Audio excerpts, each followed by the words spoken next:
Worldwide Express adalah jaringan waralaba pengiriman ekspres terbesar di dunia. Jaringan Skynet beroperasi pada 7 benua, melayani lebih dari 220 negara. Skynet Worldwide Express menawarkan layanan kurir untuk memuaskan kebutuhan Anda dan pelanggan Anda.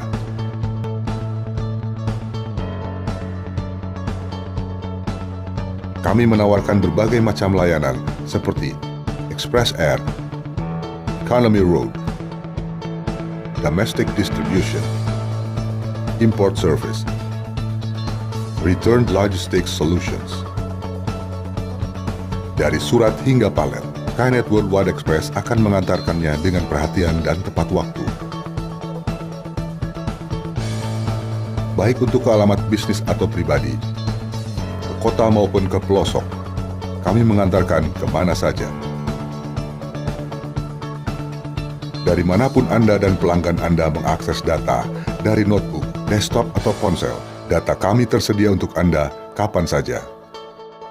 Kami tahu bahwa informasi on the spot tentang pengiriman Anda sangat penting seperti halnya pengiriman itu sendiri. Sebagai standar, kami menyediakan pelanggan kami dengan solusi pemesanan online yang canggih, yang mencakup sistem pelacakan dengan akurasi menit per menit untuk mendukung efisiensi manajemen Anda. Pada setiap negara di mana kami beroperasi, kami mempraktekkan standar tertinggi dan memahami peraturan lokal. Yang membedakan Skynet Worldwide Express adalah kemudahan bagi Anda untuk dapat berkomunikasi dengan kami. Anda berbicara dengan manusia, bukan dengan mesin. Kami berbicara dengan bahasa Anda. Staf kami adalah ahli dalam semua aspek logistik dan distribusi. Hal ini membuat Skynet Worldwide Express partner pilihan untuk bisnis kelas dunia, dari e-commerce hingga manufaktur. Fokus kami setiap hari adalah untuk menyediakan solusi yang terbaik untuk layanan personal, fleksibel, dan mendetail. Jika Anda membutuhkan lebih dari layanan standar kami, Skynet Worldwide Express akan menyediakan solusi terkustomisasi dari dan ke hampir semua negara di dunia.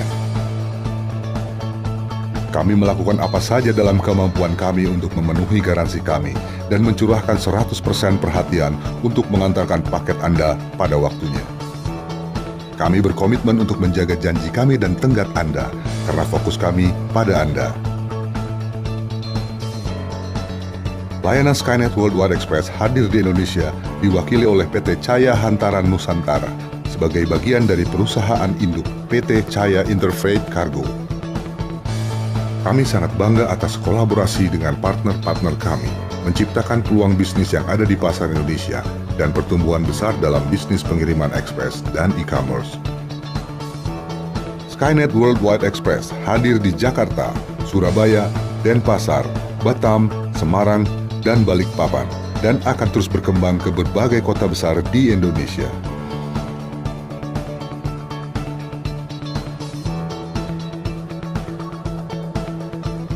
Skynet Worldwide Express is the partnership that delivers.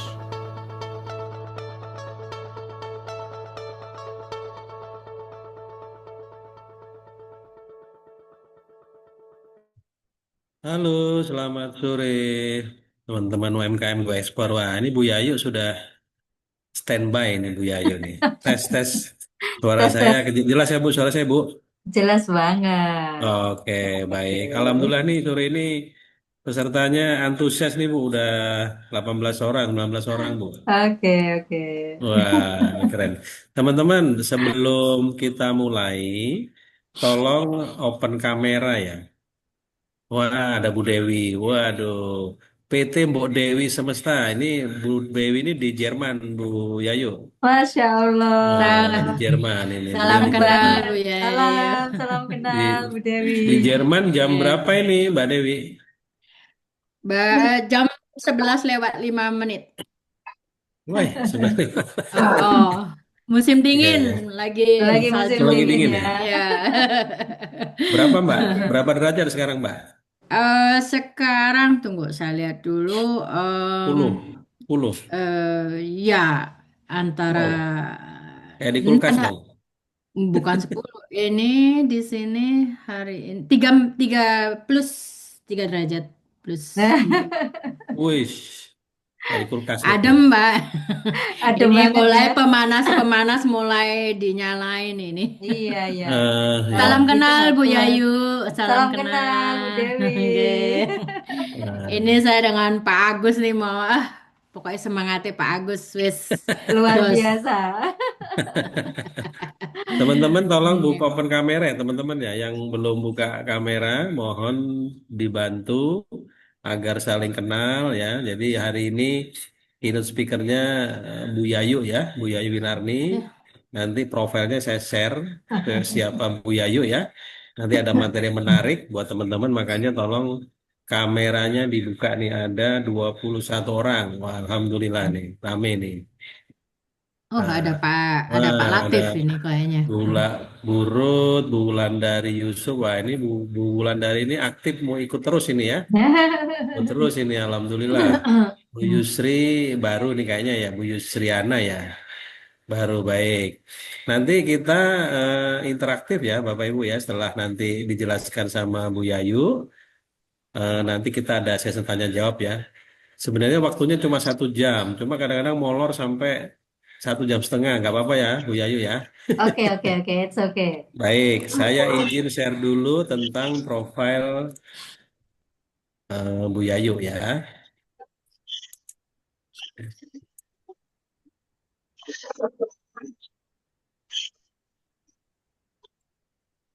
Kelihatan ya Bapak Ibu ya? Kelihatan ya? Mas Roy kelihatan ya profilnya? Oke, baik. Bu, saya coba sharing sedikit ya. Bu Yayu ini eh, ekspor impor expertise ya. Jadi memang beliau expertise-nya di dunia ekspor dan impor, dan kebetulan juga sebagai trainer nasional untuk UMKM ya. Jadi sering keliling-keliling Indonesia ini. Nah, ini bisa dilihat sedikit profil beliau, banyak sebagai business owner nih ya, mulai Resto, Bayu Komputer, terus sekarang ini CEO di PT Masarin Eksim bersama ya, ekspor impor, Vice Chairman di Agni Industrial Sector. Wah, banyak ini anunya, apa namanya, jabatannya banyak ini Bu Yayu nih. Banyak.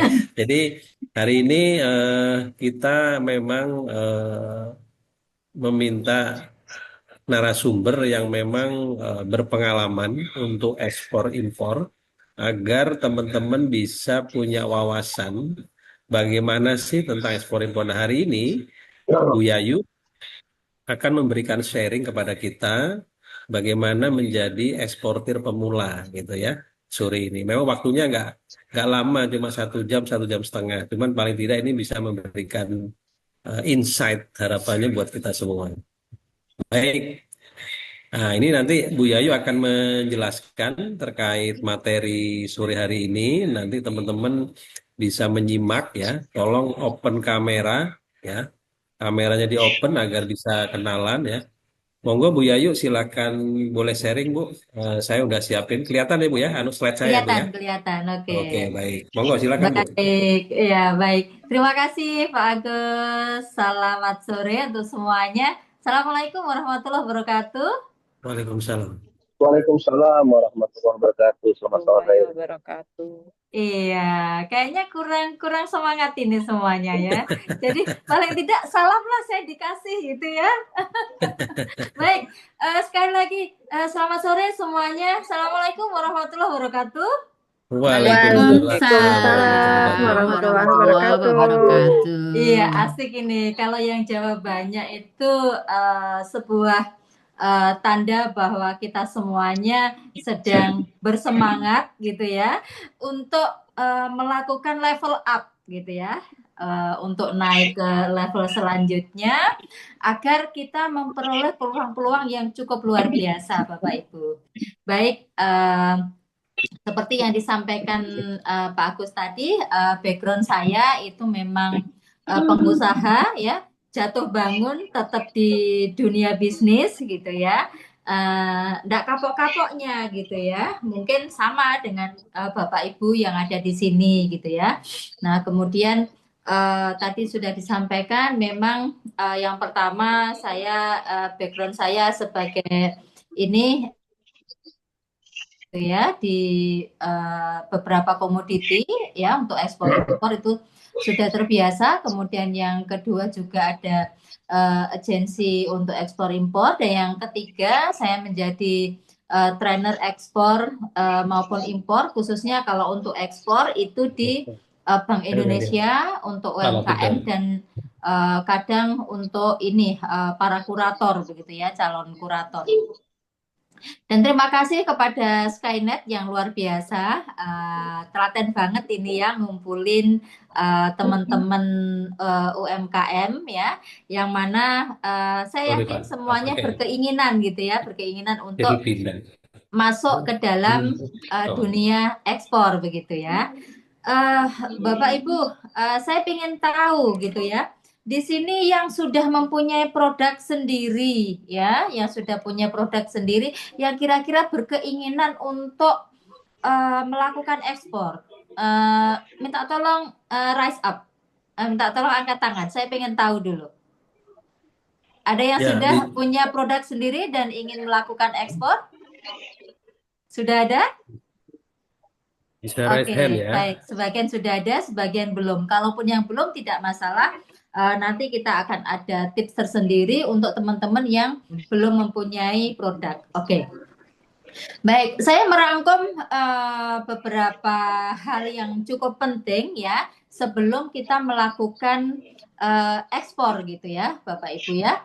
Nah, ada beberapa hal yang memang harus dikuasai ya oleh calon eksportir ya, tentunya dengan belajar, salah satunya adalah kita berkumpul di Zoom meeting ini gitu ya. Nah, 5 step ini harus kita lakukan untuk menjadi eksportir yang sukses gitu ya. Jangan sampai nanti balik kucing ya, dapat kesulitan ini udah ternyata sulit gitu jadi eksportir, kemudian balik lagi lah ke lokal gitu ya. Nah, itu jangan. Jadi pasar lokal tetap kita lakukan, kemudian pasar ekspor tentu menjadi sebuah peluang yang juga luar biasa untuk kita manfaatkan gitu ya. Nah, Bapak Ibu, di sini ada 5 tahapan ya, 5 tahapan yang sederhana yang harus kita lakukan sebagai calon eksportir. Yang pertama yaitu product knowledge ya, tentang produk ya, produk ini harus kita kuasai dulu nih ya, produk apa yang mau kita ekspor. Tidak usah jauh-jauh gitu ya, kita cari di sekitar kita. Kemudian yang kedua, menemukan buyer yang tepat. Nah, bagaimana menemukan buyer yang tepat nanti kita akan bahas. Kemudian yang tidak kalah penting, Bapak Ibu ingin melakukan ekspor produknya itu kan berharap mendapatkan uang, mendapatkan profit gitu kan. Nah, ini juga harus dipikirkan dan juga nantinya harus dipilih untuk metode pembayarannya, payment metodenya bagaimana, begitu ya. Kemudian yang keempat itu adalah di financing atau pembiayaannya. Pembiayaan ekspor ini apakah dari kita sendiri sebagai produsen atau mungkin kita akan dibantu oleh funder atau investor gitu ya. Kemudian yang tidak kalah penting dari keseluruhan yang tahapan yang keempat yang kita lakukan, yang berikutnya yaitu eksekusinya, Bapak Ibu. Ya, eksekusinya mulai dari yang pertama sampai keempat harus tuntas secara keseluruhan kita lakukan, gitu ya. Baik, sekarang kita akan bahas satu persatu ya. Yang pertama, untuk product knowledge, pengetahuan dari produk yang akan kita pasarkan ya. Produk yang akan kita pasarkan ini untuk produk ini terbagi menjadi 3 ya Bapak Ibu ya. Yang pertama regular goods ya, itu adalah produk yang reguler atau produk yang biasa. Kemudian yang kedua itu adalah produk dalam pembatasan, ya, barang dalam pembatasan. Yang ketiga itu adalah barang larangan, gitu ya. Kita harus paham dalam hal ini. Nah, kita akan bahas yang pertama ya tentang produk yang reguler atau produk yang biasa diperjualbelikan gitu ya. Contohnya nih, misalnya kopi, teh, kemudian apa namanya handicraft, terus daun pisang gitu ya. Kemarin-kemarin cukup marak gitu ya untuk ekspor daun pisang gitu ya. Nah, memang eh, salah satu keunggulan produk dari Indonesia yang perlu Bapak Ibu ketahui itu adalah hasil pertanian dan juga hasil perkebunan. Itu yang cukup melimpah di Indonesia. Ya, jadi nggak usah bingung cari produknya, wah produknya apa gitu. Cari di sekeliling kita. Mengapa saya menyarankan cari di sekeliling kita? Bagi pemula, ya kita harus memikir tidak hanya bagi pemula saja sih sebetulnya. Bagi eksportir itu harus memikirkan efisiensi dan efektivitas dari pekerjaan kita dan juga hemat di pengeluaran dulu. Kalau produk di sekitar kita, kan kita hemat nih untuk melakukan survei, untuk melakukan controlling, begitu ya. Nah, bagaimana dengan Bapak Ibu yang belum mempunyai produk sendiri? Nah, ini kita bisa bekerja sama dengan pemilik barang, dengan supplier, dengan pabrikan, dengan UMKM yang bersangkutan, begitu ya. Itu untuk tips untuk pemilihan produk kita ambil yang ada di sekitar kita ya. Pilih produk yang reguler. Pilih barang yang reguler. Kemudian yang kedua, barang dalam pembatasan. Ada yang sudah tahu Ibu, Bapak? Barang dalam pembatasan ini apa kira-kira? Belum, Bu. Belum Tahu. tahu, baik. Ini ibu-ibu nih yang sering pakai setiap hari ya. Yang setiap hari pakai ini ya. Kalau di dapur kita suka goreng-goreng menggunakan minyak goreng kan Bapak Ibu ya? Ibu ya. Nah, itu ekspor minyak goreng atau ekspor minyak sawit mentah itu dalam pembatasan. Bapak Ibu ya. Dalam pembatasan yang mana dalam pembatasan ini diatur oleh sebuah regulasi pemerintah ya. Yang salah satunya itu harus menggunakan perizinan ekspor atau PE ya. Di situ akan ada kuotanya. Nah, itu sekilas gitu ya. Sekilas untuk produk yang dalam pembatasan gitu ya. Terus kemudian yang ketiga, Bapak Ibu ya. Yang ketiga yaitu barang dalam larangan. Ya, jadi memang dilarang. Contohnya rotan dalam yang masih menjadi bahan ini ya, bahan apa namanya bahan mentah gitu ya. Jadi lonjoran-lonjoran rotan tuh nggak boleh. Terus kemudian pasir ya, pasir tuh nggak boleh. Lama-lama pasir kalau dikeruk, terutama untuk pasir yang di pantai ya, nah itu habis gitu. Kita nyarinya juga kemana gitu kan ya. Nah gitu ya. Terus kemudian juga ada juga yang lain misalnya untuk bibit-bibit ikan yang tertentu gitu kan ya. Kalau dulu pernah dilarang juga itu adalah bibit udang. Nah, itu ya. Itu tentang produk Bapak Ibu. Jadi produk knowledge ini harus kita kuasai ya. Harus kita kuasai. Nah, penguasaan produk knowledge ini yang lainnya yang perlu kita pertimbangkan itu adalah mengenai spesifikasi dari produknya. Boleh kita ambil salah satu contoh produk Bapak Ibu di sini ada yang sudah punya produk apa? Bisa disampaikan, bisa kita bahas? Kelapa, daun pisang. Daun pisang. Daun pisang, Bu, sama kopi. Oke, kopi ya. Oke, kopi dulu ya. Kelapa, Oke. kratom. Gula kratom kelapa. ada juga ya? Kratom di Kalbar, Bu. Udah mulai Oke, boleh ekspor, ya. ya. Keren itu kratom itu ya. Coconut sugar, gula kelapa. Oke, oke, baik. Kita ambil salah satunya saja yang terkenal dari Indonesia, yaitu kopi ya, Bapak Ibu ya.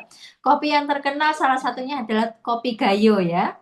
Nah, dari komoditi kopi ini ya, dari komoditi kopi ini saking besarnya pangsa pasar kopi ini, kopi jenis apapun sebetulnya bisa diterima di di perdagangan internasional begitu ya. Nah, kita akan mencoba untuk membahas kopi ini menjadi salah satu komoditi ekspor ya. Yang pertama yang harus kita lakukan itu adalah kita harus pahami dulu spesifikasi dari komoditi kita. Misalnya kopi nih. Kopi biasanya ada grade-nya kan ya. Kita harus tentukan grade-nya. Grade apa yang bisa kita pasarkan. Terus kemudian yang lain adalah kadar airnya, ya. Kemudian jenis kopinya, ya. Kapasitas produksinya sampai seberapa banyak. Lokasinya ada di mana, ya. Semua data tentang kopi ini harus kita buat menjadi sebuah database, gitu ya. Jadi di database kita harus tahu, kita harus paham betul tentang barang yang akan kita pasarkan, gitu ya. Jadi itu salah satu product knowledge yang harus kita kuasai, ya. Seperti itu. Mengapa sampai sedetail itu? Karena nanti akan berkaitan dengan satu, dokumen apa yang akan kita sertakan. Kemudian bagaimana kita menghitung harga, gitu ya. Bagaimana kita menghitung harganya? Apakah harga itu ditawarkan di gudang, kemudian di pelabuhan, kemudian juga di pelabuhan pembeli seperti itu. Itu nanti bisa kita bahas lebih lanjut. Akan banyak sekali komponen yang menyertai di product knowledge ini, gitu ya. Oke, sebelum saya lanjut ke step 2 ya, find right buyer, menemukan pembeli yang tepat. Ada yang mau ditanyakan mungkin untuk product knowledge? Ini pertanyaannya boleh resen atau di chat, Bu Yayu? Gimana? Nanyanya boleh resen atau di chat Oh, dulu? boleh. Atau Oke. di chat juga boleh. Atau mungkin dikumpulin di terakhir, Pak Agus. Oh, boleh. Kumpulin terakhir aja ya. Oke. Iya. Baik. Step 2 itu adalah find right buyer. Mengapa saya di sini menyampaikan find right buyer? Tidak hanya menemukan pembeli, tapi kita harus menemukan pembeli yang tepat, gitu ya.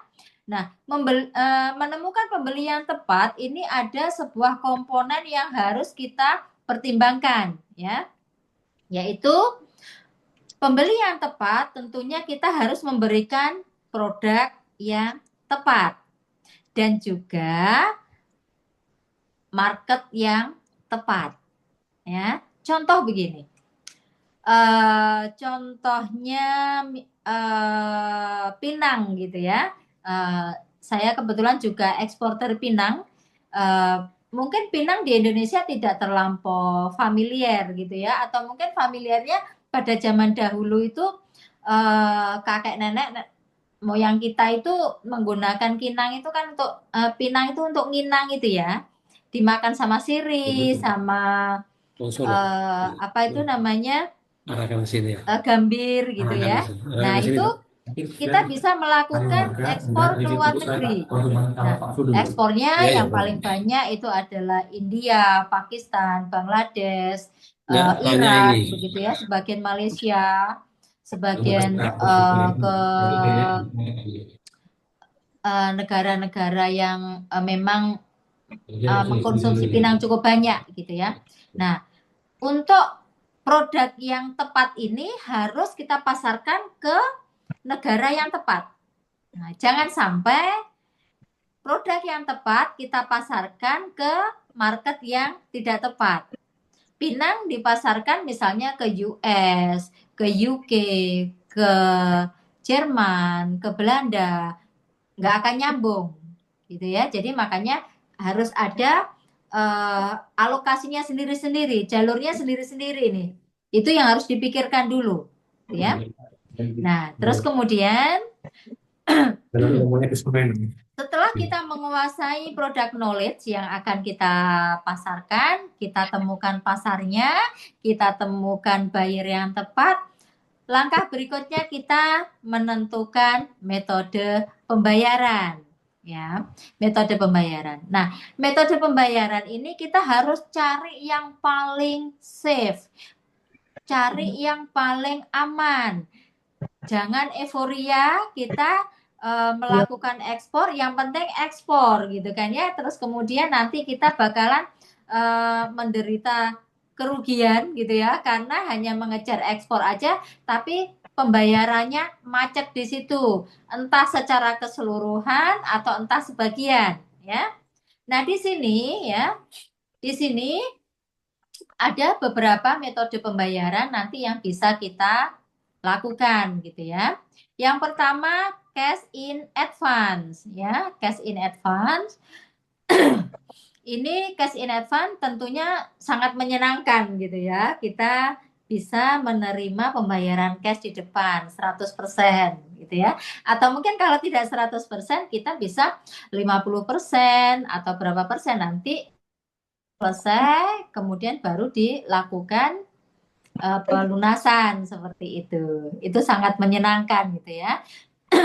Apakah ada buyer yang seperti itu? Ada, ya, ada. Dengan kondisi tertentu, tergantung bagaimana kita menegosiasikan, ya, bagaimana kita menegosiasikan dan juga kita menegosiasikan dan juga kita memberikan sebuah value tertentu, buyer itu akan mau melakukan pembayaran cash di depan.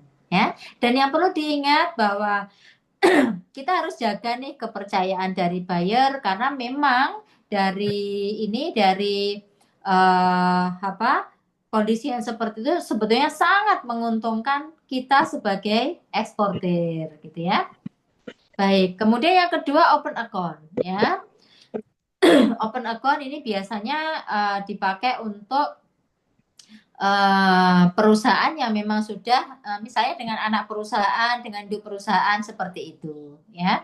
Kalau yang ketiga collection basis ya, di situ itu bank akan melakukan penagihan ketika barang sudah sampai gitu ya. Kemudian yang keempat letter of credit ya, letter of credit ini antara eksportir dan importir sebetulnya sama-sama aman gitu kan ya. Ini karena termasuk surat berharga yang sebagai penjaminan dari buyer kepada seller bahwa dia berkemampuan dalam melakukan pembayaran gitu ya. Nah, adapun di sini ada beberapa jenis letter of credit. Nanti kalau ada kesempatan lain kita bisa bahas juga ya. Nah, letter of credit ini tentunya membawa konsekuensi gitu ya. Konsekuensinya biasanya letter of credit ini bakalan bisa kita cairkan ketika dokumen terbit atau ketika sebuah kondisi yang dipersyaratkan di dalamnya itu bisa dipenuhi gitu ya. Kemudian setelah step 3 kita lanjutkan ke step 4 ya, tentang financing ya, financing. Pembiayaan ya. Tentu ekspor itu memerlukan pembiayaan ya, karena kita mulai ini ya, mulai dari mulai dari penyiapan barang, penyiapan dokumen, itu semuanya kan memerlukan uang ya Bapak Ibu ya. Ya, kalau misalnya nih kita di transaksi lokal, kita kasih DP, kadang-kadang pun tidak pakai DP, kalau udah langganan kita proseskan, nanti barang langsung diambil bayar gitu ya. Tapi ini adalah antar negara begitu ya. Kita tentunya harus membuat membuat sebuah kondisi yang aman, yang safe untuk semuanya, gitu ya. Yang safe untuk semuanya. Nah, pembiayaan di sini bisa kita lakukan dari dua jalur ya. Yang pertama dari eksportir sendiri dan yang kedua dari funder atau investor ya. Nah, ketika dari eksportir berarti kitalah yang harus membiayai itu. Namun di sini juga ada kesempatan lain ya, akan ada kesempatan lain yang mana ya, yang mana eksportir ini bisa bekerja sama dengan supplier atau sellernya ya. Jadi kita bisa bekerja sama. Nah, ini kita bisa menyebutnya dengan istilah trader eksportir gitu kan ya. Jadi kita tidak usah punya barang sendiri. Kita bisa menjualkan barang orang lain. Tentunya dengan sebuah perjanjian yang saling mentaati antara buyer, seller, dan juga suppliernya, begitu ya. Nah, bagaimana dengan funder? Dengan ya, untuk funder ya, untuk funder atau investor, tentu kita harus mempunyai kesepakatan dengan funder atau investor ini. Biasanya kita akan melakukan sharing profit, ya. Sharing profitnya itu bisa saja dari berdasarkan net profit, ya, pembagian net profit, atau berdasarkan berapa persen ya nilai investasi yang diberikan oleh funder gitu ya, tergantung petunge gitu ya. Tergantung dari negosiasi dari Bapak Ibu sekalian. Bahkan untuk transaksi yang besar sekali ya, ini bisa diberikan oleh funder-funder internasional begitu ya. Funder-funder internasional gitu ya. Biasanya jaminannya kalau untuk kegiatan ekspor itu adalah letter of credit begitu. Iya. Di tempat saya masih ada Pak Agus, bagaimana? Kebetulan tempat saya tinggal dekat dengan masjid, jadi pasti. Oh iya iya iya. Iya. Kita tunggu sebentar ya. Ya ya boleh sebentar tunggu aja dulu sebentar ya teman-teman ya. Oke. Nanti sambil nunggu ajan boleh chat dulu di kolom chat mau bertanya.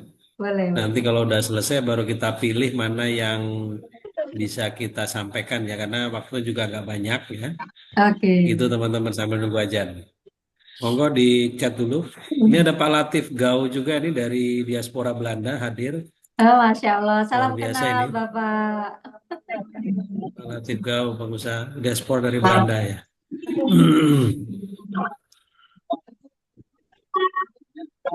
Bentar ya kita nunggu maghrib dulu.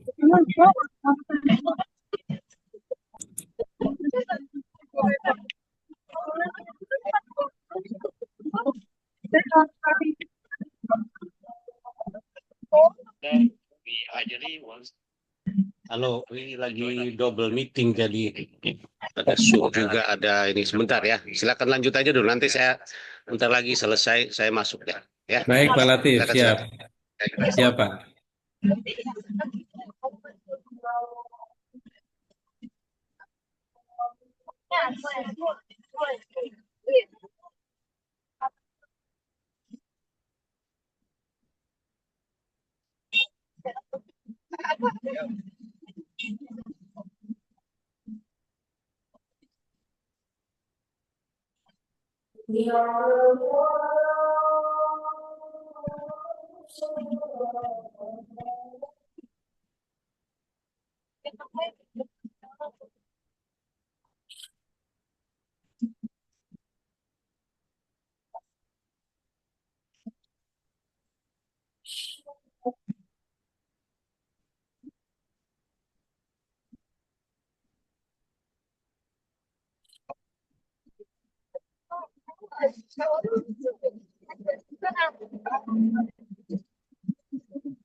Baik, Bapak Ibu, azannya sudah selesai gitu ya. Saya Oke. lihat di chatnya ini ya banyak banget pertanyaan dan juga eh, produk dari Bapak Ibu sekalian gitu ya. Nanti bisa dibahas. Kita bisalah study case untuk satu produk bisa kita bahas atau mungkin mau bahas pertanyaan-pertanyaan monggo gitu ya. Iya. Kita lanjut lagi ya Pak Agus ya. Siap. Oke, baik. Jadi Bapak Ibu singkat ceritanya kalau jadi eksportir itu ya setelah di tahap keempat ya setelah tahap keempat ini setelah keuangan semuanya siap gitu ya.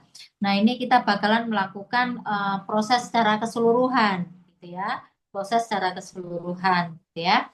Nah yang step 5 ya step kelima ini adalah rangkaian semua dari tahapan 1 sampai 4 ya.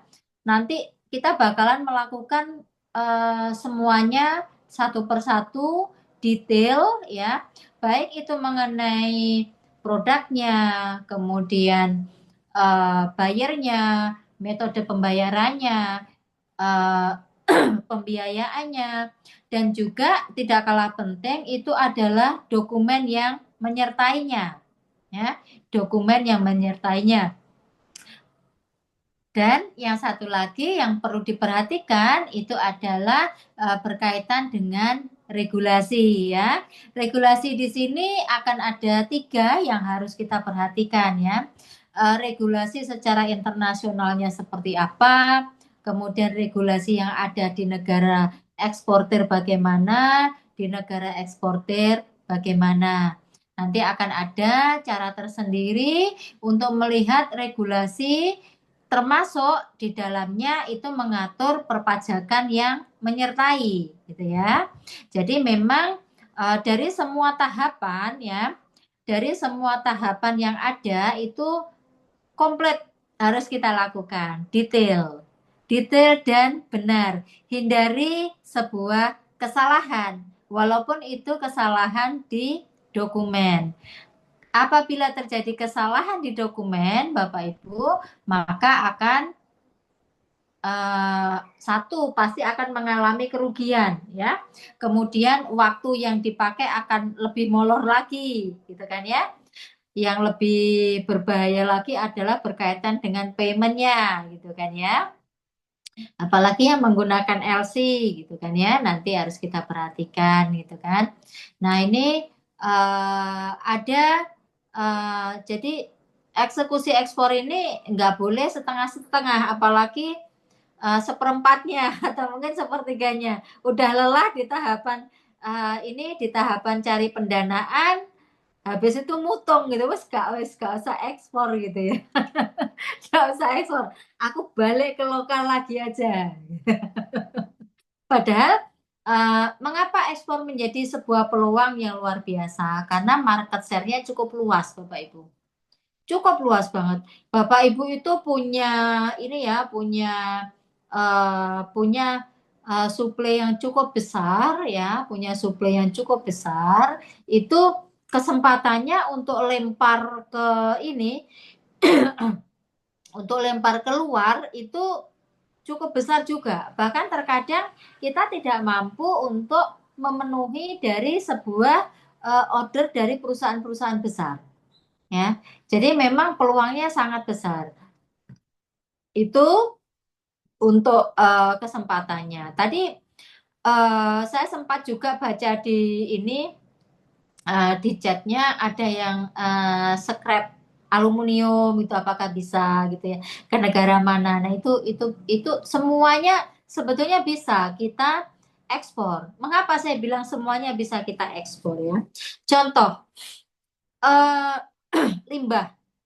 Limbah plastik PE ya yang di Indonesia ya hanya begitu-begitu saja, itu adalah hasil dari kerja teman-teman kita di dunia rosok gitu ya. Nah, itu aja bisa kita ekspor ya, itu bisa kita ekspor. Kemudian limbah yang lain gitu ya.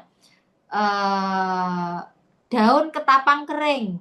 Daun ketapang kering itu kan nggak kepake kan di negara kita, itu bisa diekspor sebagai penjernih air. Kemudian biji ketapang juga bisa kita ekspor.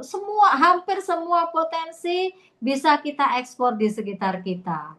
Ya, apakah itu yang sifatnya memang diolah dengan baik atau mungkin limbah gitu ya. Nah, termasuk di sini yang menjadi salah satu andalan dari Indonesia itu misalnya limbah dari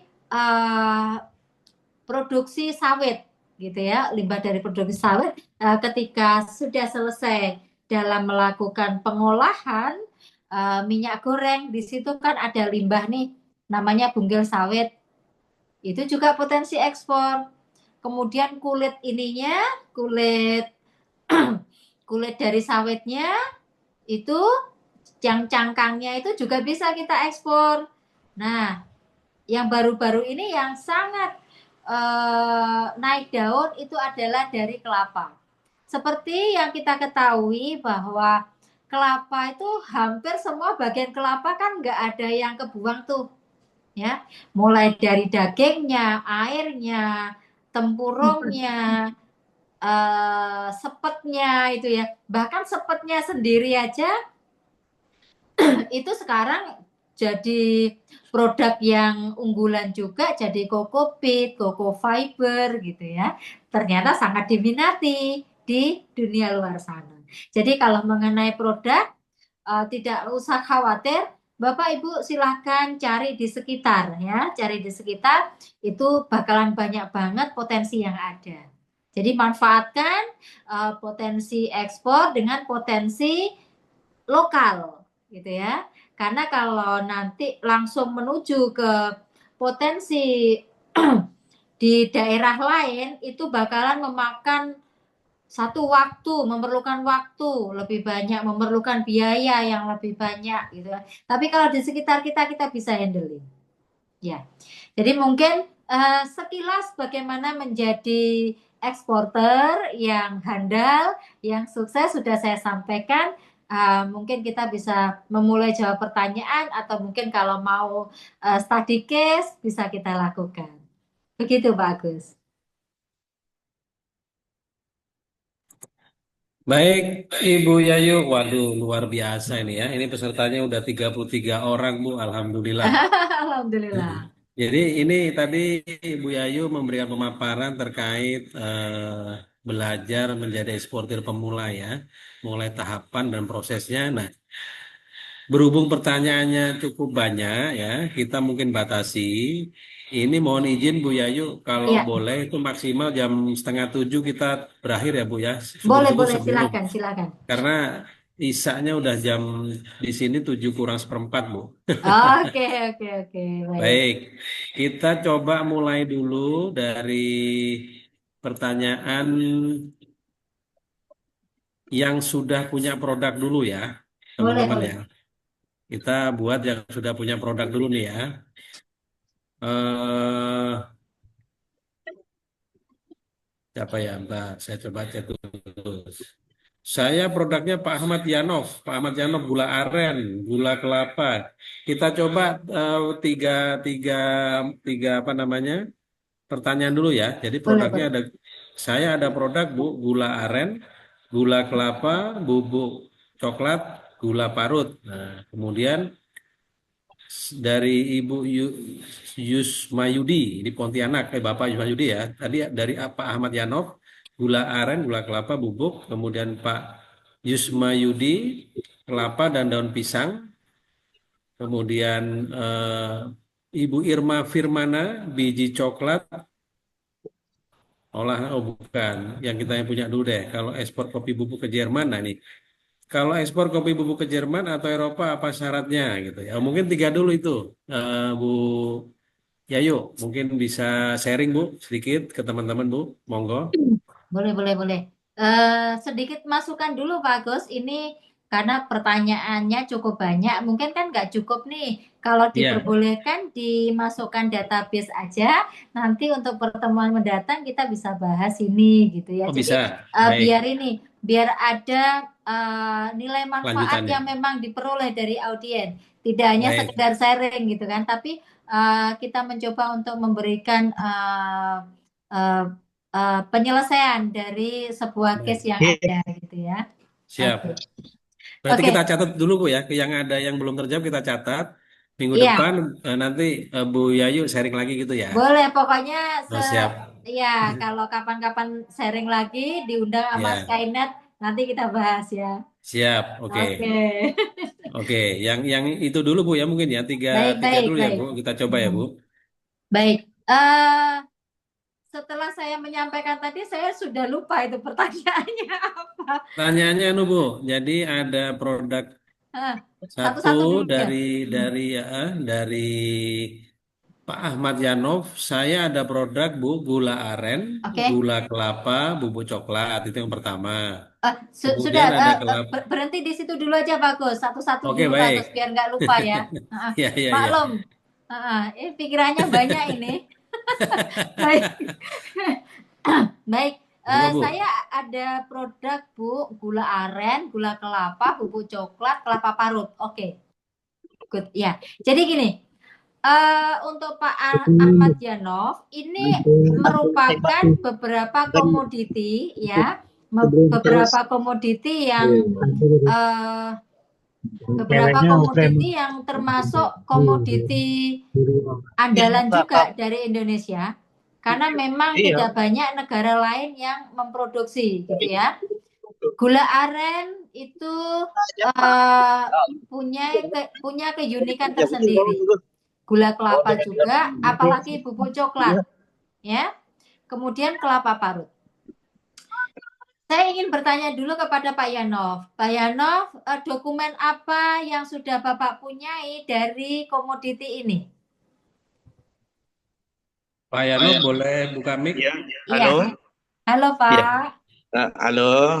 Ya, Assalamualaikum. Pak. Waalaikumsalam warahmatullahi wabarakatuh. Buka kameranya Pak, bisa Pak? Gua open kamera Pak. Iya, saya Ya. biar tahu Ya, nih Pak Yanov. oke. Selamat sore. Sore Pak Yanov. Ya, alhamdulillah, terima kasih ini diberikan kesempatan ini. Iya. Nah, jadi beberapa produk kita itu sudah ada HACCP-nya, dan itu Keren. produk tersebut sebenarnya sudah terkirim juga, kecuali ke Australia belum ya. Kemarin ini produk tersebut sudah dikirim ke Hungaria, ke Jerman sebenarnya juga, cuma bukan kita yang ngirimnya, jadi ada eksporter yang lain yang ngirim gitu kan. Oke, Bapak. Jadi kalau kita EU organik sudah ada, USDA sudah ada, ISO Pak. juga ada, udah lengkap lah kayaknya nih. Oke. Terus kalau sudah lengkap ini Pak Yanov yang ditanyakan apa ini Pak Yanov? Saya bingung ini jadinya. Jadi sebenarnya yang ngirimnya kan eksportir nih. Jadi gitu. Oke. Jadi eksportir kadang kan nggak dikasih tahu berapa harganya gitu kan. Bapak sebagai produsennya ya. Baik. Oke.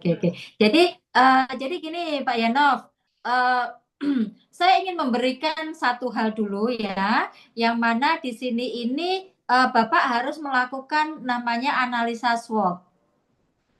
Sudah pernah memakai ini Pak? Saya udah pakai analisa SWOT, cuma kadang ada beberapa data, kadang kita cari melalui ChatGPT, itu yang lebih praktis ya. Iya, Jadi kadang berdasarkan ada yang dari Volza, ada yang dari Tauba, ada yang dari dari Trademap atau dari oke, harga. Kadang kita nggak bisa memastikan ini patokannya yang benarnya yang gimana gitu. oke, baik, baik, Karena yang kita cari kan harga FOB. Jadi ya, kadang-kadang terlalu jomplang harganya gitu. Jadi itu yang membuat kita itu ragu ini yang sebenarnya yang mana gitu iya, iya, iya, harganya. iya. Baik, Karena baik, yang penting kita FOB-nya dulu deh. iya, iya, iya, Kadang seringkali dikasih harga retail. iya. Nah, walaupun Baik, kita Pak, baik, baik, baik. analisa, tapi base datanya ini yang kita nggak punya gitu. Oke, oke, oke, baik, Pak. Jadi selama ini untuk ekspornya masih diambil oleh eksportir lain gitu ya, Pak ya? Ya, Bapak fokus diproduksi aja ya, Mas Yan ya? ya mitra dengan Baik, begini Pak, sekilas saya bisa mapping kekuatan dan kelemahan Bapak gitu ya. Kita tidak usah memikirkan kelemahan terlampau berlebihan karena memang itu nanti yang akan menghadirkan solusi agar Bapak bisa melakukan ekspor sendiri. Yang pertama yang harus dipahami di sini Bapak untuk produknya sudah oke, udah siap untuk ekspor. Kemudian yang kedua, harus ada kemampuan dalam hal marketingnya. Ya, marketingnya, kemudian verifikasi bayarnya. Bayarnya valid atau enggak? Bayarnya punya kemampuan dalam bertransaksi enggak? Seperti itu. Kemudian keunggulan Bapak di sini juga melakukan ini punya kemampuan dalam hal produksi, berarti secara financing Bapak kan bisa handle sendiri, tidak mengharapkan atau tidak memerlukan dari pihak lain, kan sudah produknya sendiri nih, enak sebetulnya Pak Sudahan gitu ya.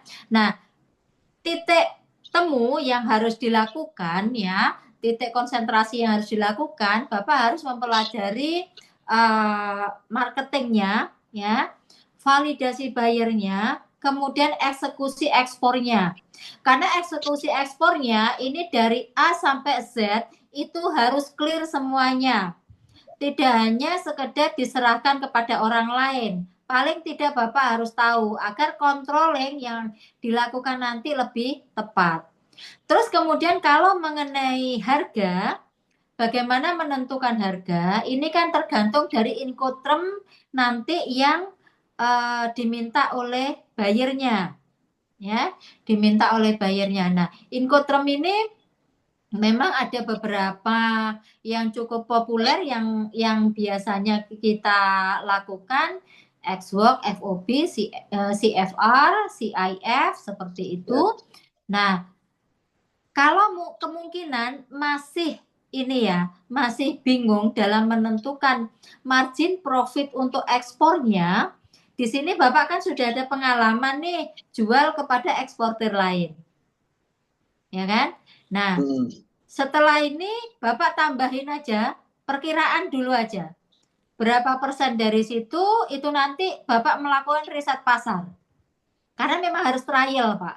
Harus riset. Kalau tidak trial, tidak riset, tidak bisa. Bapak tidak usah bingung memakai patokan harga yang ada di luar sana.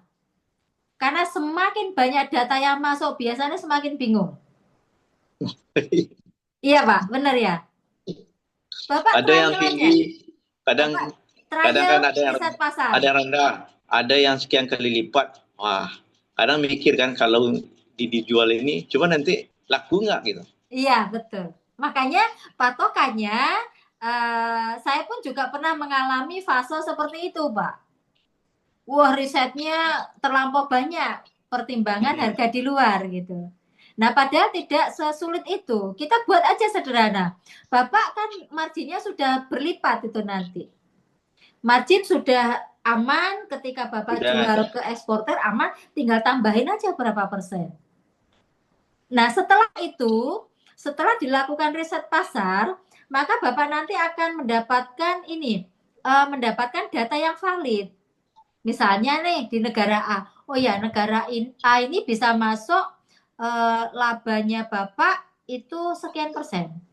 Di negara B sekian persen. Karena nggak sama. Setiap negara nggak sama. Ada negara-negara premium yang dengan mudah kita bisa melakukan transaksi. Ada negara-negara yang tipikalnya negonya mati-matian. Itu. Hingga kita hanya mendapatkan margin yang standar aja. Nah, Kalau itu Jerman nanti ini gimana, Bu? bagaimana? Kalau Jerman ini gimana tipikal konsumennya atau importernya? Kebetulan saya belum pernah ekspor langsung ke Jerman, Bapak. Pangsa pasar saya berbeda. Mungkin nanti bisa dibantu sama teman-teman diaspora di Jerman, karakter dari Jerman bagaimana. Tapi kalau saya melihat dari negaranya aja ya Pak ya. Negaranya di sini kan termasuk negara maju. Itu pasti untuk apa namanya, untuk kualitasnya premium, ya kualitasnya premium, standar dokumennya itu ketat, kemudian harganya bagus. Itu. Jadi saya lihat sekilas, oh ya negaranya seperti ini. Kurang lebih pasti similar lah Pak, mirip-mirip dengan negaranya. Berbeda dengan negara-negara berkembang, kemudian negara-negara menengah ke bawah itu negonya sulit banget udah. Saya pernah udah gitu. ASEAN, kayak Singapura, Malaysia itu betul-betul ini. Kemudian Arab Saudi, Bu. Saudi walaupun Saudi kayak gitu, pernah itu harganya dibandingin dengan yang ada di Sri Lanka. Kalau di Sri Lanka kan dekat, akhirnya nggak masuk. Kita udah kirim sampel, kemudian jadi yang ditawar itu adalah harga pokok kita, berarti di bawah harga pokok kita. Iya, Itu iya. sampai itu Ya, itu kalau harga sudah sampai seperti itu, terjejak.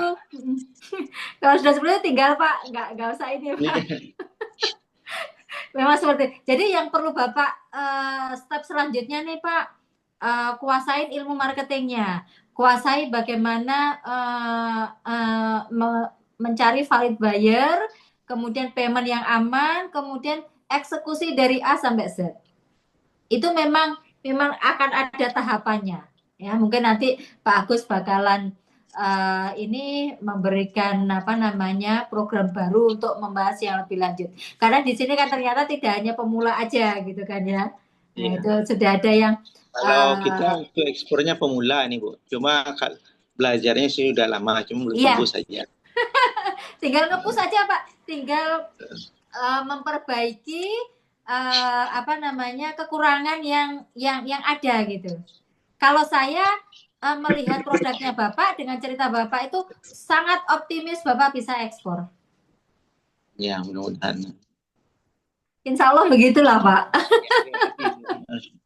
Oke Pak, selamat berbenah diri ya Pak ya. Ya, Nanti dibenahin itu dan itu untuk modal untuk skill up bisnisnya Bapak sudah cukup besar. Ada produk sendiri, perizinan udah lengkap, udah Pak jalan Pak, nggak usah khawatir. Eksporter lain tetap diladenin, Bapak ekspor Tapi sendiri. yang sebenarnya Bu, apa yang buat produk ini kan ada. Ya. Nah, jadi saya nyari-nyari produknya itu kalau yang banyak tuh kayak di Sumatera itu kan jauh lebih mahal harganya dan harga mahal tapi nggak lengkap syaratnya gitu. Iya. Jadi hanya halal dan PIRT. Ya, adanya cuma itu. Itu. Nah, kalau untuk yang di Jawa ini banyak. Ini Bu, Iya. ada beberapa pabrik. Jadi kalau misalnya kita kan sudah kalau digabungin mungkin udah ratusan ton itu per bulannya itu. Oke. Oke Pak. Oke. Mungkin jawaban saya seperti itu. Apakah Iya, Bang. sudah bisa diterima atau mungkin gimana Pak? Terima kasih. Ya, sudah itu oke ya. Yang saya sebenarnya tadi mikirnya itu harganya gimana ya? Apa harus segini atau yang penting tembus dulu gitu? Ya, jangan pakai patokan terlalu banyak Pak. Ya. Itu patokannya ke internal aja. Bapak sudah dapat margin dari ini, dari eksportir Udah, pertama masuk, ya udah tambahin aja udah gitu. Udah, Pak. ya, ya kalau itu sih lumayan juga. Oke, Pak, good luck ya, Pak ya. Oke, Semoga terima kasih. segera bisa Yuk, yuk, yuk. untuk ekspor. Oke. Ya, Iya. Assalamualaikum. Waalaikumsalam warahmatullahi wabarakatuh.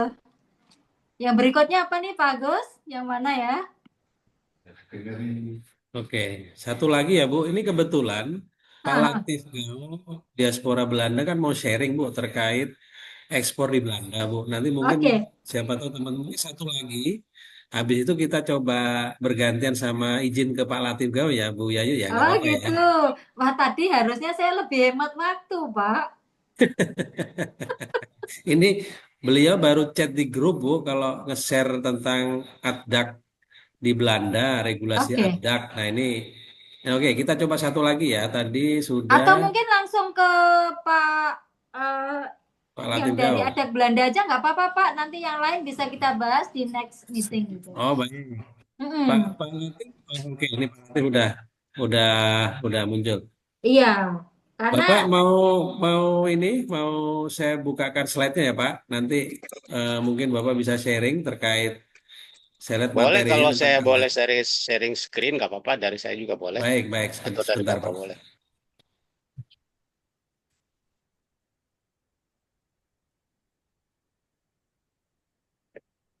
Oke sebentar. Oke.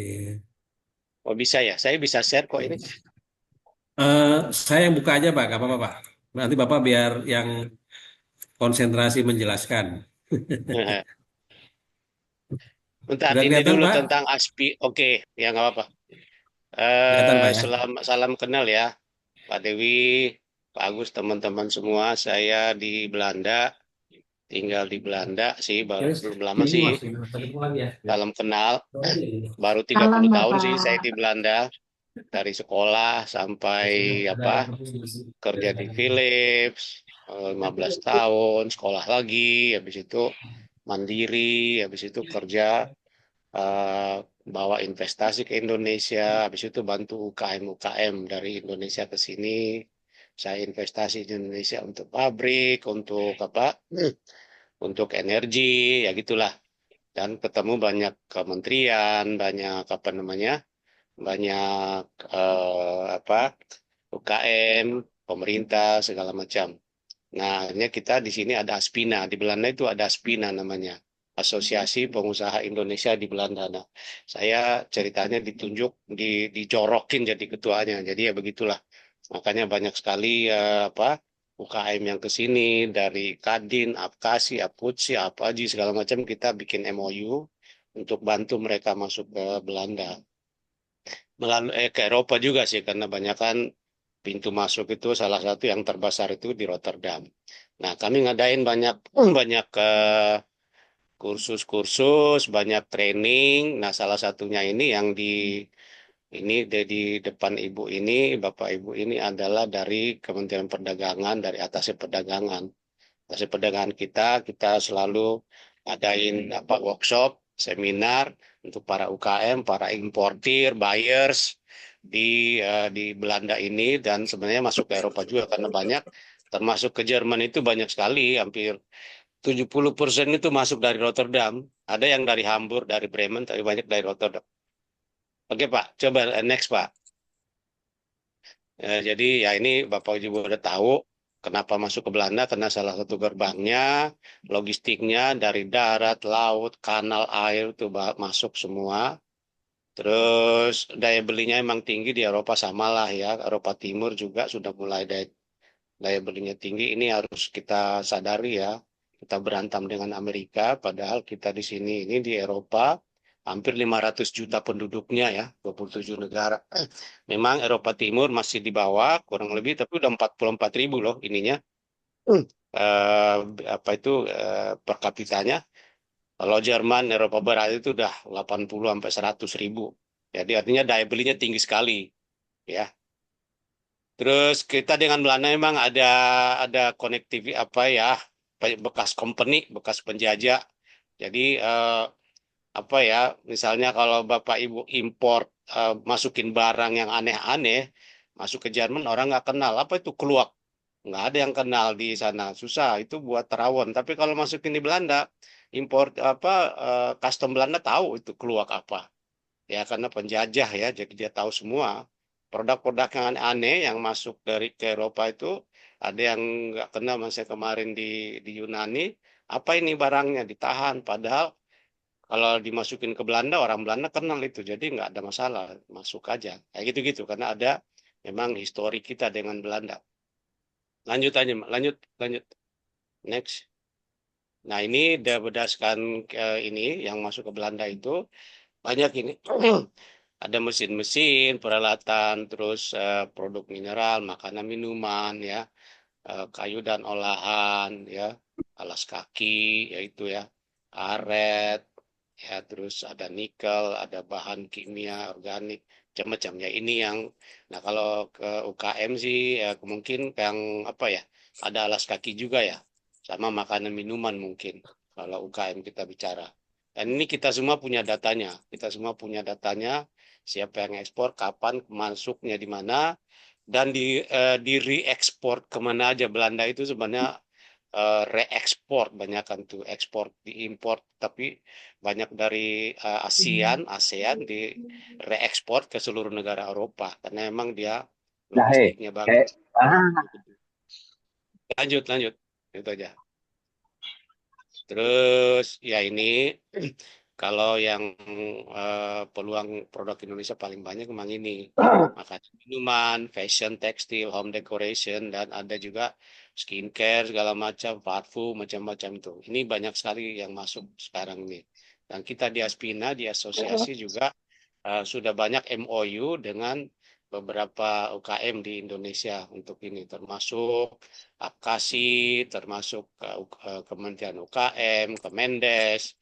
Semua kita sudah ada kesepakatan dengan mereka dan kita banyak minta mereka kurasi UKM-UKM-nya itu jutaan UKM. Kalau mikro ya, mikro itu jutaan, yang masuk kualifikasi itu nggak sampai 1.000 sebenarnya. Lanjut Pak. Nah ini kalau pasar potensialnya harus ada, lebih bagus kalau ada narasi-narasi organik, ramah lingkungan, sustainability itu. Di Eropa itu kalau narasi-narasi ramah lingkungan bagus banget itu. Terus sertifikat di Eropa banyak sekali Muslim sekarang, di Belanda, di Jerman apalagi banyak sekali itu, dari Turki, Maroko. Terus banyak ya ada sertifikat halal yang mereka terima. Terus ya masalah etik ya, fair trade itu sudah dibahas teman-teman juga. Kemudian desainnya yang jangan magro-magrong, dan kemasannya yang cantik lah, dengan segala bahasa, sertifikasi segala macam. Lanjut. Ya ini banyak sekali online. Bolcom, Amazon, Nekam itu jadi importir, termasuk importir kita di sini besar-besar gudangnya, ada Amboina, ada Nesia Food. Gudangnya gede-gede itu banyak kan juga dijual melalui Bolcom, Amazon, Nekam. Kalau yang supermarket kita masukkan ke Jumbo, kayak Albertine, terus kemudian ada juga yang apa namanya, Oriental. Oriental itu khusus barang-barang dari Asia. Jadi mau beli terasi, mau beli apa aja ada semua di situ tuh. Tapi itu memang ya mungkin Mbak Dewi juga tahu itu. Terus ya lagi-lagi itu sustainability itu narasi yang kalau orang Eropa itu paling penting tuh. Jadi kalau ada barang produk dikasih narasinya lah yang cantik mengenai ethical, mengenai keberlangsungan, mengenai climate. Lanjut Pak. Nah ini yang sertifikat, saya pikir teman-teman juga udah tahu semua. Sertifikat sama sih. Jadi sekali lagi pasar Eropa itu satu batas negara, satu aturan.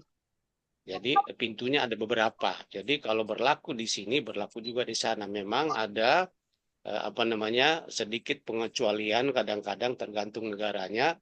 Kayak di Belanda kalau barang-barang dari Indonesia merem, di bea cukai Belanda itu merem karena mereka sudah kenal semua produk apapun dari Indonesia, mereka kenal.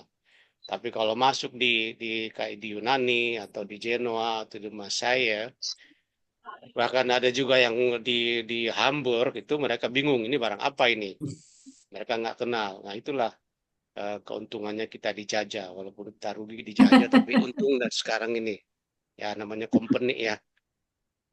Nah ini HACCP ya, makanan minuman itu sertifikatnya saya pikir teman-teman tahu semua itu fair trade. Kalau fashion itu ada Global Organic Textile Standard ya, terus furniture, kosmetika, ada semua itu. Ya ininya apa sertifikasi-sertifikasi yang dibutuhkan sektornya.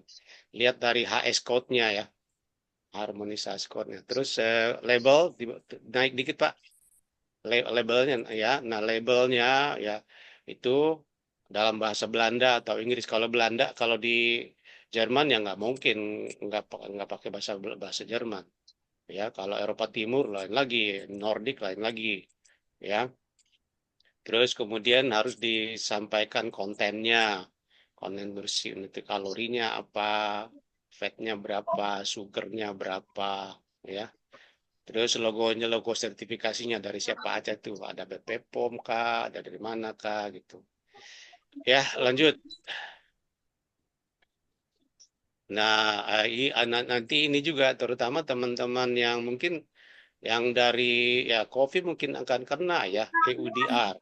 European Union Deforestation Regulation ya. Ini sudah di depan pintu. Tahun depan ini Gula merah apa bisa disampaikan? Gula ya, merah kelapa. EUDR ini mungkin teman-teman UKM harus agak tahu, Oke, terutama ya? di furniture ya. Iya. Furniture yang pakai kayu. Yang terlalu banyak ya? Nanti juga apa produk-produk kehutanan. Nah, Dimit ini jenenge Yusma Yudi harus dimit. lain lagi kalau ikan ya, ikan beda. Ikan tuh harus ada sustainability. Saya Yusma masukin Yudi. ikan tuna dari Tual, ikan SY tuna Yusma dari Yudi. Bitung itu fresh tuna macam-macam itu Udah. lain-lain aturannya. Bantuin teman-teman dari Bitung itu masuk ke Sudah pasar Eropa dimit. susah Sudah katanya. dimit. Saya bilang ya kalau tahu pintunya mah gampang. Tapi ya begitulah. Yusma Jadi ini Yudi. yang berlaku nanti untuk kayu, kopi, kakao, karet, kedelai. Kalau daging sapi memang agak susah sekarang karena kita belum certified untuk masuk ke sini. Terus ini ya sudah di depan pintu rencananya akan diimplementasikan. Jadi teman-teman harus sudah mulai paham kalau bergerak di bidang ini harus tahu apa itu EUDR dan coba belajar sertifikasinya seperti apa. Next Pak. Halo Pak, next. Ya udah, ini sih ini harus dampak dari EUDR ini harus memenuhi standar yang tadi, terus sertifikasi organiknya yang harus disertifikasi oleh lembaga yang di Eropa. Terus pelabelannya harus sesuai ya dan itu karena konsumennya lihat seperti itu. Oke Pak, next Pak. Halo. Ya, ini persiapan untuk eksportir. Teman-teman juga udah tahu ini. Nanti ini di-share aja lah. Nanti ini share aja. Ini kami ngadain selalu regular workshop ke importir-importir, ke UKM-UKM di Aspina dan karena ini banyak sekali. Ini kontainer-kontainer. Jadi ini kita training, ini reguler juga kita ngadain seperti ini. Next. Ya dokumentasi, ada due diligence, sama sih Bapak Ibu juga sudah ikut, sudah dengar semua yang ini dari beberapa sesi sebelumnya saya pikir ya. Next, ya udah ini sih proses legalisasi sama mungkin nanti di-share aja semua ini teman-teman supaya biar apa nambah-nambah pengetahuan walaupun sudah tahu, tapi kadang-kadang harus diingatkan lagi. Terus next lagi. Ya, ini lagi-lagi Belanda sama Eropa itu sama ya. Artinya Eropa itu hampir 500. Norwegia itu bukan EU ya. Norwegia bukan EU, Switzerland bukan EU, tapi bebas masuk kirim barang. Bahkan ke Serbia. Serbia itu bukan EU, tapi kita masuk ke sana juga. Artinya kita bisa bilang Eropa itu ada 500 juta penduduknya yang captive marketnya. Per kapitanya tuh rata-rata yang di Eropa Timur aja sudah 45.000 euro, bukan Indonesia belum 5.000 ya. Eropa Timur aja udah 45.000 euro. Kebutuhannya ada semua kita, kebutuhan makanan. Masalahnya memang kebanyakan itu import melalui Vietnam.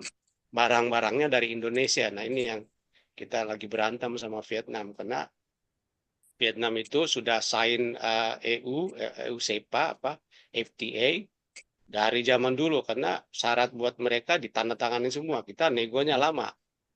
Nego lama dengan Eropa untuk apa namanya? Untuk dapat SEPA FTA karena syaratnya dia kamu nggak boleh deforestasi ini, kamu nggak boleh karbon ini, kamu nggak boleh hutan ini. Nah Vietnam kan nggak punya hutan, nggak punya ini, jadi dia tanda tanganin aja. Nah kan kurang ajarnya dia begitu. Sebenarnya kita itu satu ASEAN dong. Nah dia bebas belanja di ASEAN nol, dia cap di negaranya, kirim ke Eropa nol juga, ya kan kurang ajar. Itu kurang ajarnya Vietnam di situ, ya. Nah, makanya banyak produk-produk Indonesia itu masuk melalui Vietnam, dicap Vietnam. Tapi memang di situ kan country of origin tetap harus dicantumkan. Kan saya sering cerita teman saya orang Vietnam ngeledekin gua, bilang bro, gua ada kopi nih bro, ya coba gua lihat. Terus gua ada nih 100 kilo. Minggu depan gua ada 1 kontainer, lu mau nggak? Saya lihat, bilang asu lo, ini dari kampung gua. Dia bilang, Produk iya Indonesia. Mas. Iya dari kampung saya Pak, dari Kalosi, dari Toraja itu. Saya orang Waduh, iya Bugis Pak, Pak. kopi di situ Pak, Toraja Pak. Iya ditawarin ke saya Pak, bilang asu lo. Masuk sama dia gitu. Jual ke saya kan kurang ajar. Ya kayak gitu gitulah. Ya, jadi Iya, ya iya, karena iya. emang mereka duluan dengan ininya, dengan sepanya itu. Ya, Iya, lanjut iya. aja Pak. Jadi ini silakan dibaca, di-share.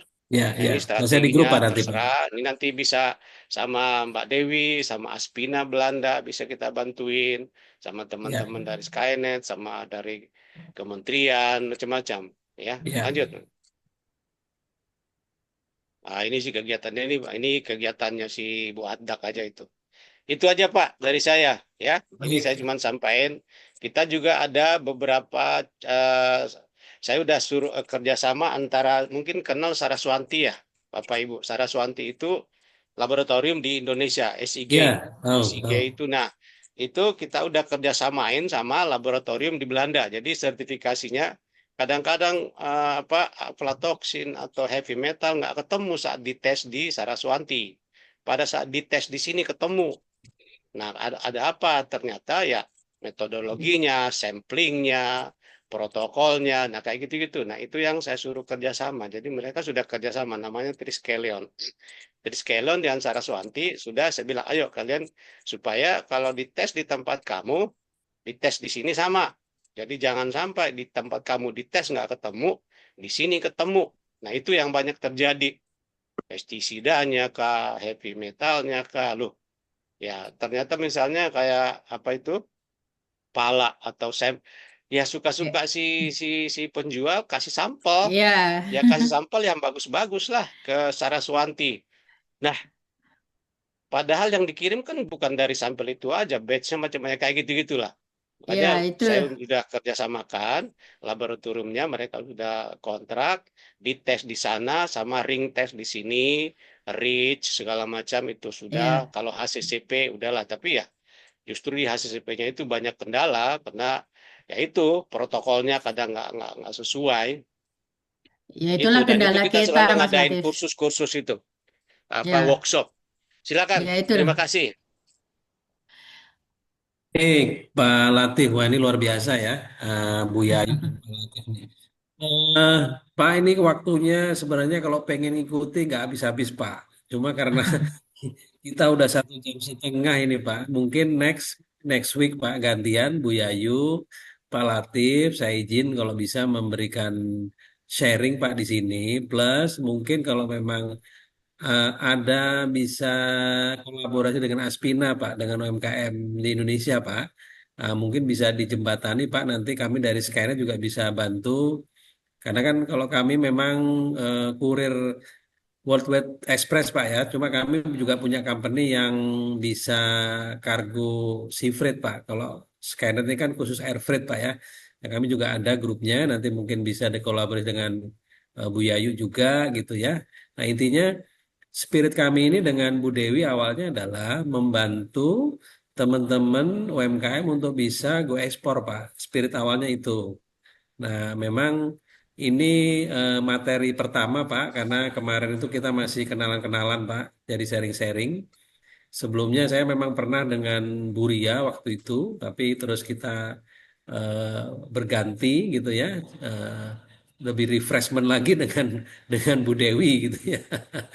Nah, ini mudah-mudahan Pak Latif, Bu Yayu bisa memberikan apa ilmunya kepada teman-teman UMKM khususnya nanti memang yang utama adalah yang punya produk Pak. Nah tadi sudah dipaparkan jadi teman-teman di sini nanti materi Pak Latif tadi saya akan share di grup ya.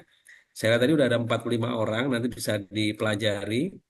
Harapan kami di minggu depan itu paling nggak semakin nanti kita coba materi itu maksimal mungkin 7 sampai 8 lah ya. Jadi artinya ada 8 minggu, 2 bulan nanti mungkin ya saling mengisi saya, Bu Yayu, Pak Latif atau nanti ada kemarin ada Pak Indra ya tentang AI, mungkin awal Desember nanti tentang AI.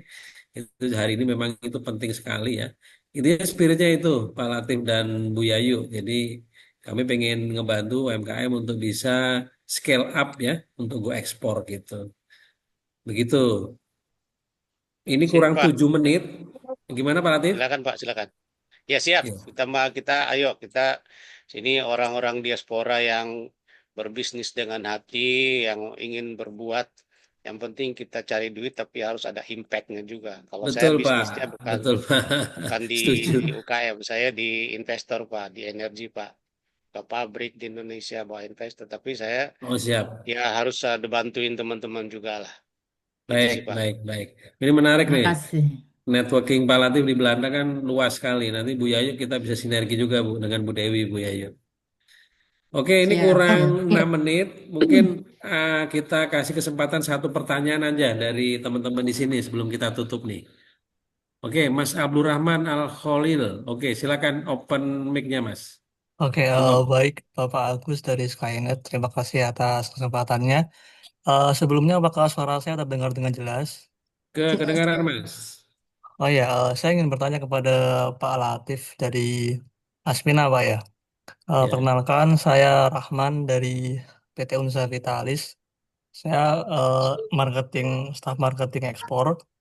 Kemudian sekarang perusahaan kami sedang ingin mengekspansi ya.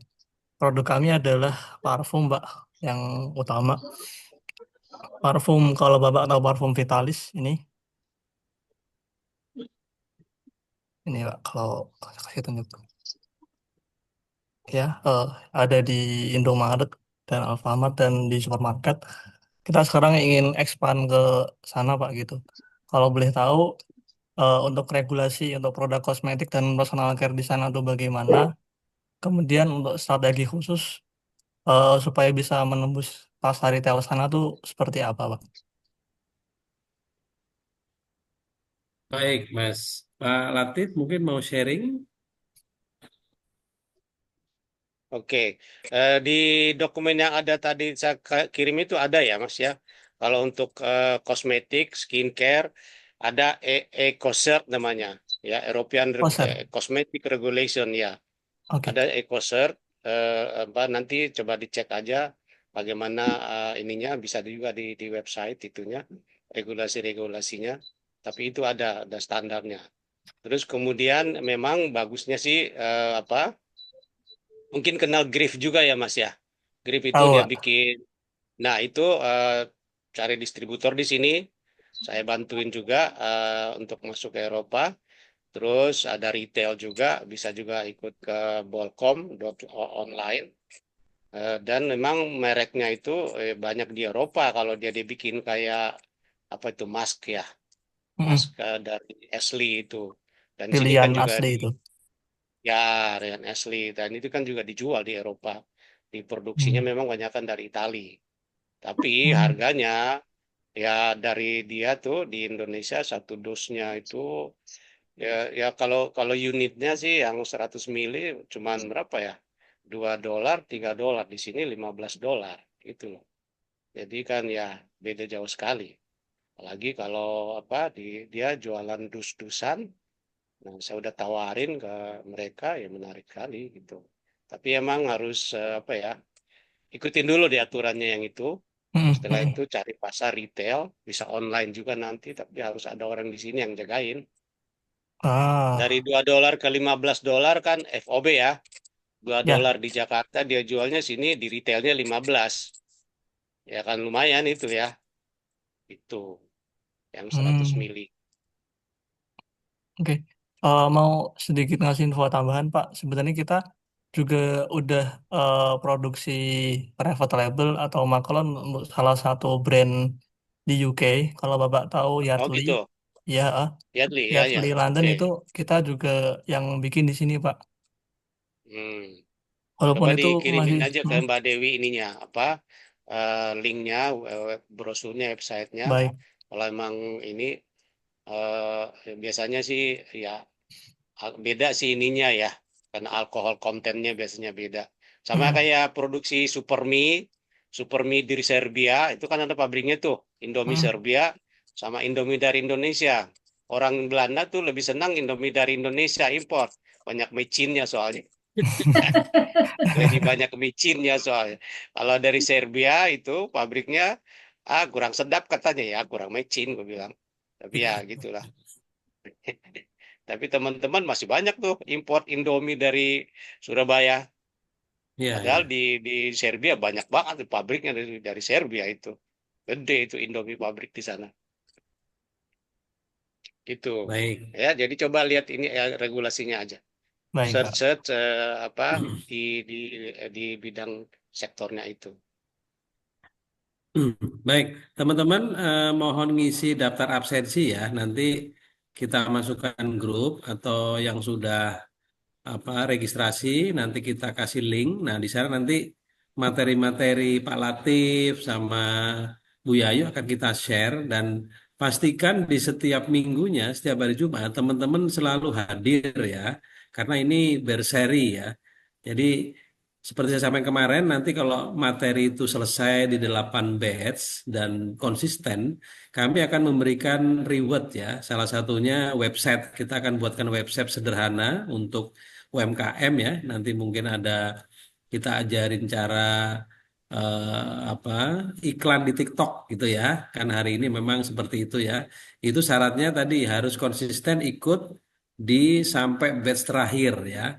Nanti kita akan buat kelas lanjutan lagi, mungkin nanti ada semacam apa namanya berlangganannya ya. Jadi agar lebih dalam lagi untuk teman-teman di sini. Jadi kami juga berencana juga kelas-kelas offline, tapi kalau kayak dengan Pak Lati, Bu Dewi kan pastinya harus webinar ya, karena beliau-beliau posisinya kan di Eropa ya, nggak mungkin ke sini. Tapi kami minta tolong Pak Lati kalau memang ada kolaborasi secara webinar, Pak, kita bisa diinfo Pak, nanti kita buatkan kelas khusus atau bagaimana nanti Pak bisa kita sharing Pak. Begitu Pak. Boleh Pak, boleh Pak. Dan saya bolak-balik ke Indonesia ya Pak. Karena Oh saya sering, proyeknya masih kan sering. di sana. Sering banget. Ini saya baru nyampe 2 minggu. Tapi ini kan Desember, ya Januari lah saya ke sana lagi. Oh di mana Sampai Pak? saya Di di ke Toraja, pulang ke Toraja. nggak, saya proyeknya di NTT, proyeknya Oh di NTT. Jakarta, Telkom. Ada beberapa Pak proyek saya Pak. Wah boleh Pak Investasi ketemu Pak dari, nanti Pak. Siap. boleh Pak, boleh Pak.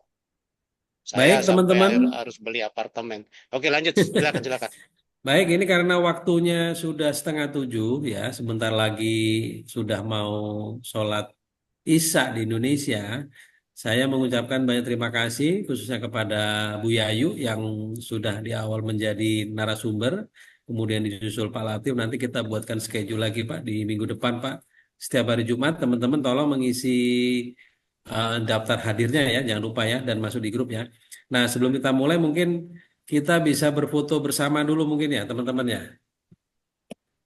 Mungkin bisa berfoto bersama dulu ya, open kamera, tolong bisa open kamera Bapak Ibu ya. Nanti kita dokumentasikan. Mohon bantuannya bisa open kamera. Nah, ini narasumbernya luar biasa nih. Satu Pak Latif tinggal di Belanda ya, Bu Yayu tinggalnya di Jawa Timur ya. Cuman tidak kalah ilmu ekspornya pelaku langsung ini Bu Yayu ini. Pelaku langsung.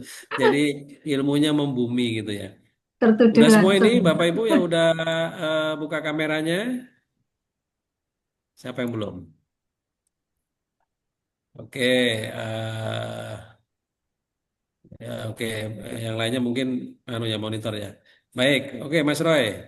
Kita mulai Mas, dihitung Mas. 1, 2, 3. Boleh 3 kali gaya, gaya lagi Terus, apalagi gayanya boleh. love.